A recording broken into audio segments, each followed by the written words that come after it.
évoquer les droits de l'enfant et l'enfance. Et troisièmement, de partager la prise de parole avec deux soldats que je considère énormément, dont le parcours force de respect et l'admiration, qui sont Racine Dia et Madame Dikadia. Je remercie particulièrement le ministère des Affaires sociales, de MAGZEF et l'UNICEF de m'avoir donné cette opportunité de vous faire cette allocution.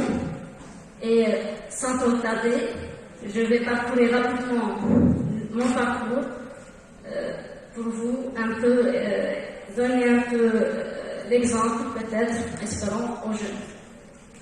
Tout d'abord, je me considère comme une ex-enfant. Déjà, je me définis ainsi. Et une ex-enfant qui a fait son parcours primaire et secondaire ici à Nouakchott. J'ai eu mon bac en 2004 plutôt. J'ai eu à faire mes études de médecine générale à Rabat, au Maroc. Puis, j'ai eu mon doctorat en 2012.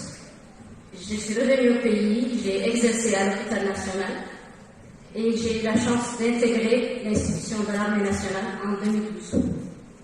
Par la suite, j'ai exercé 2 ans et j'ai eu encore une autre opportunité, la chance de faire de la chirurgie oncologique en spécialité. Je suis rentrée en 2019 et j'exerce depuis 2 ans au Centre national d'oncologie et à l'hôpital national, à l'hôpital militaire de Nouakchott.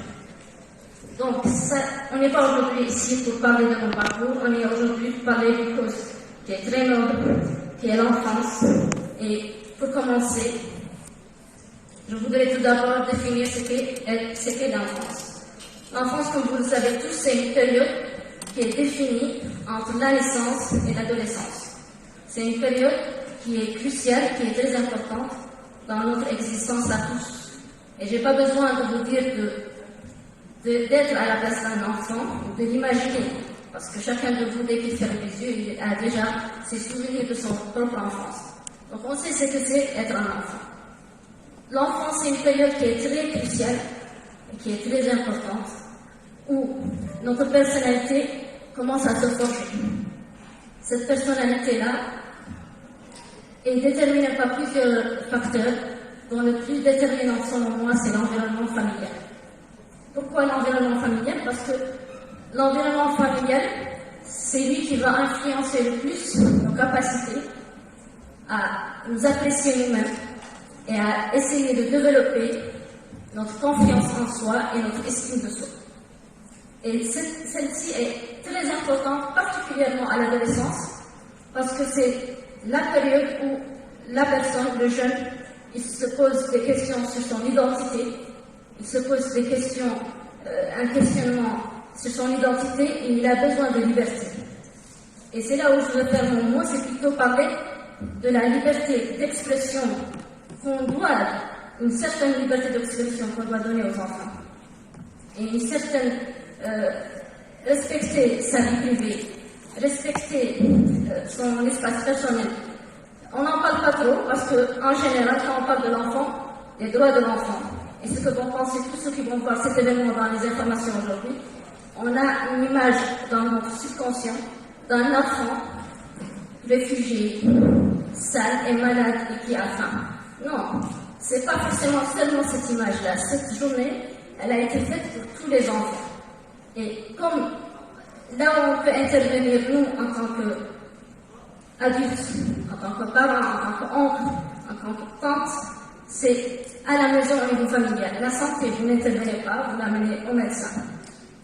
L'éducation, c'est l'enseignant. Mais à la maison, qu'est-ce qu'on peut apporter de plus? C'est donner à l'enfant les outils dans son enfance qui permettent de s'exprimer, les outils qui peuvent être par l'écriture, par la lecture, par l'art, par tous les moyens possibles dès son enfance, afin qu'il passe son adolescence, cette période charnière de conflit, dans l'apaisement, dans la sérénité, pour être un adulte constructif. Et c'est pour ça que je voulais préciser par rapport à cela. Et nous tous, nous savons que nous ne naissons pas des parents, nous ne naissons pas des parents, nous le devenons. Et quand on le devient, on essaie d'être des bons parents. C'est la même chose dans les droits des enfants. Nous ne naissons pas en connaissance de ce que sont les droits des enfants. Nous l'apprenons. Mais une fois que nous l'apprenons, je pense que nous ne pouvons y contribuer que si on s'engage vraiment. Et c'est dans le cadre de cet engagement que je voudrais particulièrement, à l'occasion de cette journée de l'enfant, mais aussi à l'occasion d'aujourd'hui, qui est une journée de la lutte contre les violences faites aux femmes, la journée internationale, c'est le 25 novembre, de rappeler un peu une cause qui me tient vraiment particulièrement à cœur, qui est l'excision des jeunes filles. Et le mariage précoce, nous l'avons déjà parlé, mais l'excision des jeunes filles qui constitue pour moi une atteinte à l'intégrité physique et psychique de la fille, et une violence basée sur le genre pour les jeunes filles, et qui est une cause qui est particulièrement à cœur et je voulais partager avec vous. Merci beaucoup.